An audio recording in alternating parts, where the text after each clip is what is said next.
Now, with the primary purpose of these videos out the way, setup, configuration, and collection of stuff you're making on planet, I'd like to look at essentially the end of life for a planet. You may have decided at the beginning I'm going to make X, and then as you get further on you realize, no, I want to make this instead, and this planet that you set up is really of no more use. You may not have your interplanetary consolidation high enough to start sufficient planets. So we're going to look at decommissioning a planet in the least costly way possible. Because remember, everything that this planet is producing, from the raw materials to the T1 to the T2, all have value. Maybe not a lot of value, not huge anyway, but still has value. And it's still resources you can keep. Just in case, if you want to, say at some point in the future, reset it up again, you've got these resources that you can use to jumpstart it. But we'll go with, you just want to decommission the planet. And yes, you could just go around, delete all the buildings, and done. But wouldn't that be a waste? I mean, you've got all this stuff in storage. You know, there's a couple of 100,000 ISK right there. You could launch that, you know, not a problem. But let's decommission things in a environmentally conscious way. That just so happens to give you a little bit of extra ISK from putting down a planet. Now, as you can see, we've got a production cycle in running here. It's got about 9 minutes. And you see we've got a full input. Same with our other T1. Full input, production cycle. Look at this. That looks good. That does not. So this one we will likely be taking a bit of a loss on. No real big deal. So our extractors, as you can see, its current cycle is coming to an end, but we've still got about 20 minutes left on there. So what you can do is you can just let these two run out their clocks until they go red, meaning they've finished their production cycle. On our T1s, however, we can intervene. First go to your routes, delete your incoming route on your T1.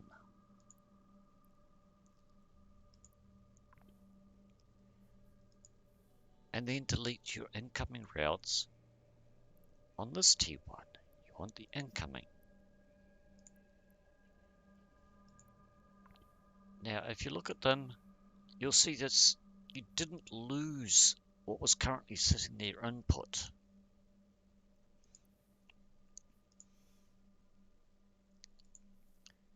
And as you see, we've got one production cycle and then another production cycle ready behind it, which will then fill that up so that we can get one more production cycle out of here. So you're looking probably about an hour and a half for that to fill up. We've got plenty of oxygen, so we don't need any more oxygen coming in. We just want the biomass. So delete your oxygen incoming. So, and here's our oxygen. It's no more of it is going to be going through to our T2. Plankton colonies. No more of that is going to our T1. It doesn't need to. And no more of that noble gas is be going into the T1. All we want now is for that to run out its clock in about 20 minutes. That to run out its clock. We might as well extract the most we can before we actually take down the planet. So we're looking at about 30 minutes before the extractors are finished. Here we're looking about 35 minutes until this T1 has finished with its biomass. And we're looking about the same for our oxygen output. And as they are both, and these two are all going to storage primarily. This is their primary destination. Because we don't have an input route anymore, it'll produce what it's got and then stop. So it's going to have two complete production runs, which just so happens to be what we want to make one more full production run of this. So we've got about an hour and a half before it produces its last super tensile plastics. Now with the input routes deleted where necessary, remember there's only one input route for each of these. That's now deleted, so it's not going to draw anything else from storage. We deleted one of our two input routes from here, so it'll only drain the biomass to fill up its input hopper, you might call it. We've got our storage and command center. These will be the last three decommissioned. As each of these run out their clocks or finish their production cycles, we'll be deleting them one at a time until we're just down to launchpad, storage, and command center. At that point, everything in our storage, we'll assess it at the time, see how much the total is. So here we've got 157. Here we've got a lot more. As you can see, we've got a lot more noble gas than can fit in the command center. So what we'll be doing, once the two extractors, the two T1s and one T2 is gone, is expedite everything in here to our launch pad,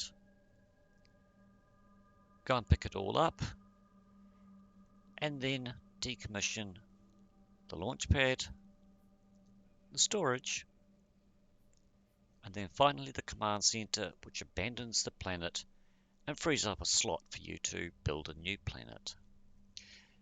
And as I said, yes, I could have just flat out gone click decommission. But why leave ISK on the table, as it were, when we can just extract just a little bit more before the final decommission.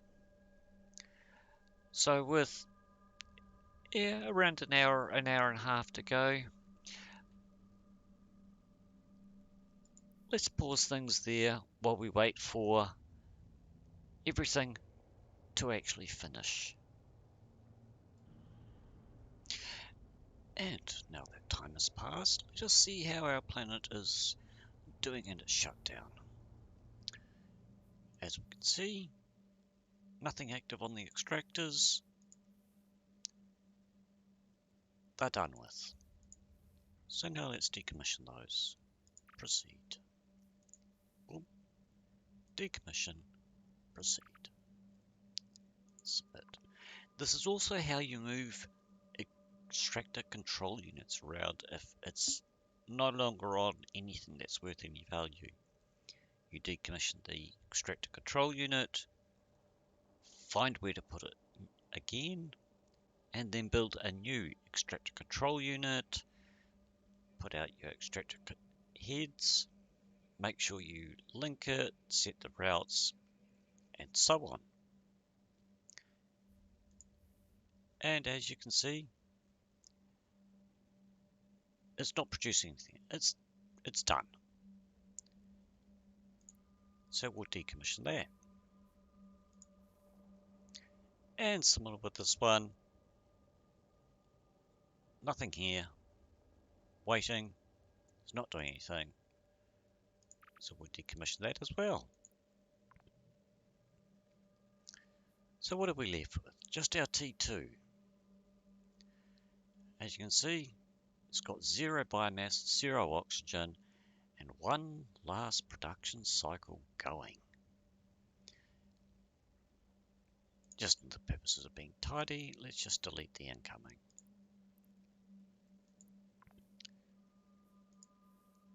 Just so it makes it absolutely certain and visible that there are no input routes.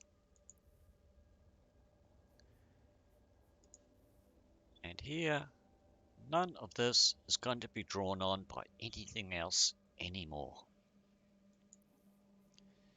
So if we look at T2, we've got just under an hour to go until it's finished its final production cycle, and we can get the planet emptied and closed up.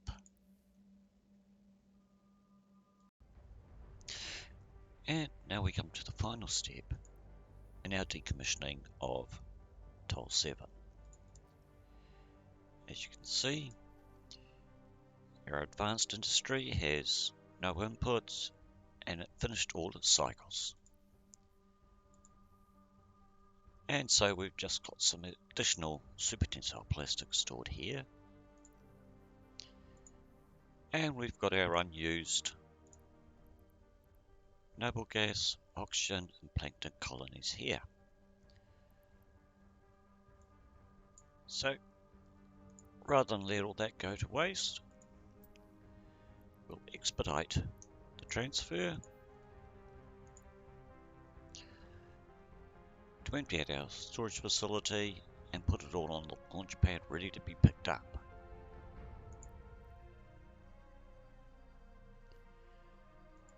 And since this is no longer in use, we can decommission that as well. Now before we complete the decommissioning of the planet, we had best go and pick up and empty out our launch pad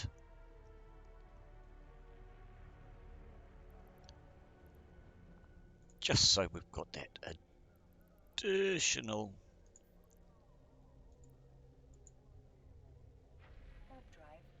amount of resources that we've extracted from the planet.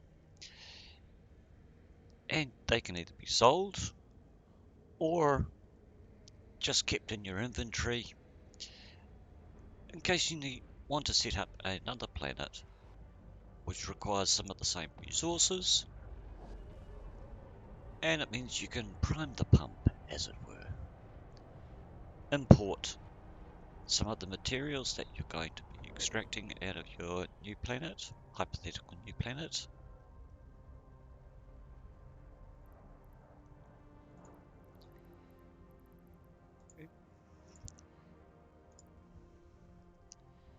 Which gives you a bit of a head start. And of course, I jumped to the wrong customs office. We're on Toll 7. Habit can be a terrible thing at times. I'm so used to jumping to Toll 2, which, if you remember, is my manufacturing planet, that if I'm going to somewhere in Toll, yeah, I'm going to be going to Toll 2. rather than Toll 7, which is the planet we want to decommission. It happens.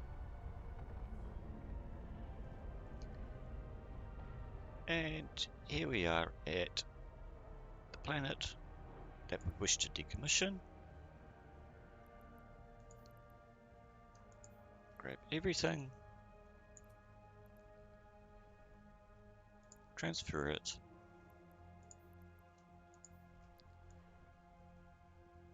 all into our ship. Now you can complete the decommissioning while you're here, but let's head back to the station instead. I don't tend to like hanging out distracted in space, if at all possible. And as the PI interface does tend to take up your entire screen, you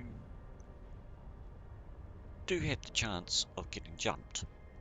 It's not high, it hasn't happened to me, but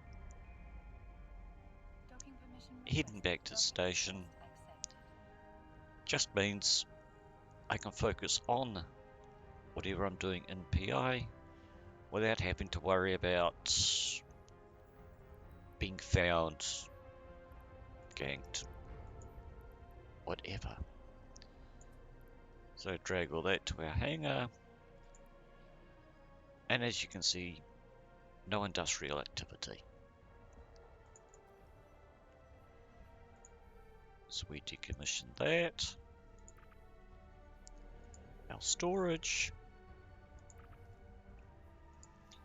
And finally, our command center. Notice it tells you you're going to abandon the colony. Proceed. And then submit. Now if you look at it, it says unestablished. So you're ready to start a new colony, do PI for something new, something different, and hopefully by this point you've also been doing some more research and you may have what you want to make on a long-term basis. Remember, Toll 7 was your starter just to get used to it. Setup, configuration, my notes on what seems to work for me, what doesn't, and so on. I hope you've enjoyed this.